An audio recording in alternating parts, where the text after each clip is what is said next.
দেশে আর কোনো স্বৈরাচারীকে মেনে নেওয়া হবে না।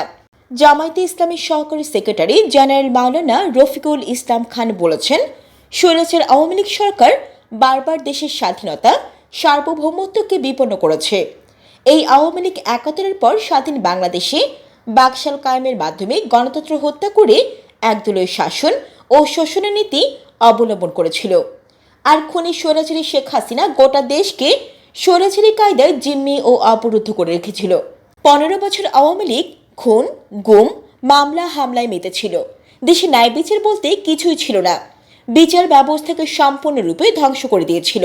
এমতাবস্থায় ছাত্র জনতার রক্তে অর্জিত গণ অভ্যুত্থানের মাধ্যমে অর্জিত দ্বিতীয় স্বাধীন বাংলাদেশে আর কোনো স্বৈরাচারীকে মেনে নেওয়া হবে না।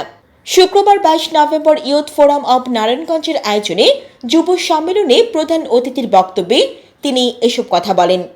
রফিকুল ইসলাম খান বলেন, একটি সুখী, সমৃদ্ধ ও বাসযোগ্য সুন্দর বাংলাদেশ গড়তে আমাদের সবাইকে ঐক্যবদ্ধভাবে কাজ করতে হবে। এ সময় ইনসাফ ভিত্তিক একটি বৈষম্যহীন ও শোষণমুক্ত বাংলাদেশ গড়তে সকল দেশপ্রেমিক নাগরিকদেরকে জামায়াতের হাতকে শক্তিশালী করার উদাত্ত আহ্বান জানাই। স্বাস্থ্য, সুরক্ষা ও সুস্থ বিনোদন এবং মাদকমুক্ত ও আদর্শ সমাজ বিনির্মাণই আমাদের লক্ষ্য।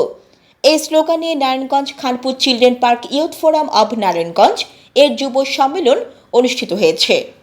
ইয়ুথ ফোরাম অব নারায়ণগঞ্জ এর সভাপতি মোহাম্মদ জামাল হোসেনের সভাপতিত্বে সম্মেলনে বিশেষ অতিথির বক্তৃতা দেন যুব বিভাগের সভাপতি ও বাংলাদেশ জামায়াতে ইসলামের সহকারী সেক্রেটারি জেনারেল অ্যাডভোকেট এহসানুল মাহবুব জুবাইর, বাংলাদেশ জামায়াতে ইসলামের কেন্দ্রীয় নির্বাহী পরিষদ সদস্য সাইফুল আলম খান মিলন, উপদেষ্টা ও কেন্দ্রীয় কর্ম পরিষদ সদস্য মাওলানা মঈনুদ্দিন আহমদ, প্রধান উপদেষ্টা ও নারায়ণগঞ্জ মহানগরী বাংলাদেশ জামায়াতে ইসলামীর আমির মোহাম্মদ আব্দুল জব্বার সহ নেতৃবৃন্দ।